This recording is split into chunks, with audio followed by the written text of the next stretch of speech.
தொடர்ந்து இந்த container lorry கைப்பற்றப்பட்டது. அதனைத் தொடர்ந்து என்கவுண்டர் தொடர்பான செய்திகளை நம்ம தொடர்ந்து பார்த்துட்டு வரோம். இந்த நேரத்தில் கண்டெய்னரில் நடத்தப்பட்ட இருந்த கொள்ளையனில் ஒருவன் சுட்டு கொலை செய்யப்பட்ட நிலையில் மேலும் 5 பேர் கைது செய்யப்பட்டிருப்பதாக தகவல் கிடைத்திருக்கிறது. தப்பியோடிய ஒருவனை போலீசார் தீவிரமாகவும் தேடி வருவதாகவும் தகவல்கள் கிடைக்கப்பட்டிருக்கின்றன.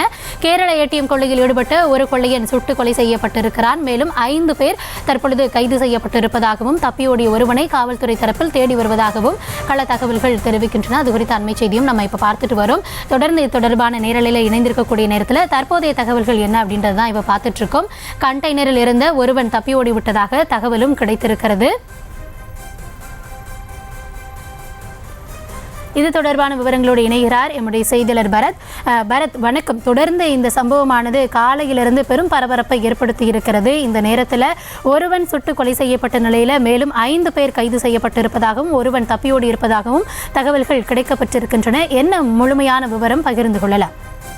அதாவது கௌதமி, நாமக்கல் மாவட்டம் குமரபாளையம் அடுத்துள்ள வெப்படையில் இன்று அதிவேகமாக கண்டெய்னர் ஒன்று சாலையில் சென்று கொண்டிருந்தது.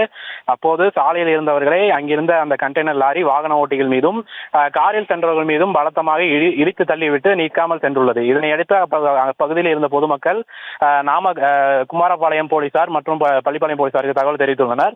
இதனையடுத்து நாமக்கல் காவல் ஆய்வாளர், நாமக்கல் காவல் கண்காணிப்பாளர் ராஜேஷ் கண்ணா தலைமையிலான போலீசார் அந்த கண்டெய்னர் லாரியை அதிவேகமாக சென்று துளைத்து பிடித்த காட்சிகளும் நாம் தற்பொழுது திரையில் பார்க்கலாம். இந்த கண்டெய்னர் லாரியில் வடமாநிலத்தை சார்ந்த கொள்ளையர்கள் இருந்ததாகவும் கூறப்படுகிறது.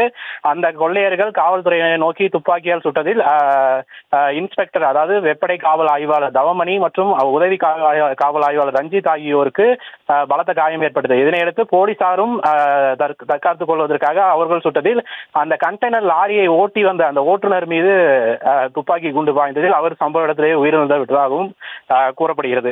இந்த சூழ்நிலையில் அந்த கண்டெய்னர் லாரியில் மொத்தமாக 7 பேர் இருந்ததாகவும் அதில் ஒருவர் இறந்துவிட்ட நிலையில் மற்றொரு ஒருவர் மட்டும் அங்கிருந்து தப்பி ஓடியதாகவும் கூறப்படுகிறது. அவரை தற்பொழுது போலீசார் தீவிரமாக தேடி வருகின்றனர். மற்ற 5 பேரும் உடனடியாக அங்கே கைது செய்யப்பட்டு வெப்படை காவல் நிலையத்திற்கு கொண்டு செல்லப்பட்டுள்ளனர். கௌதமி, தற்போதைய விவரங்களுக்கு நன்றி பரத். செய்திகளை உடனுக்குடனும் துல்லியமாகவும் தெரிந்து கொள்ள சப்ஸ்கிரைப் பண்ணுங்க.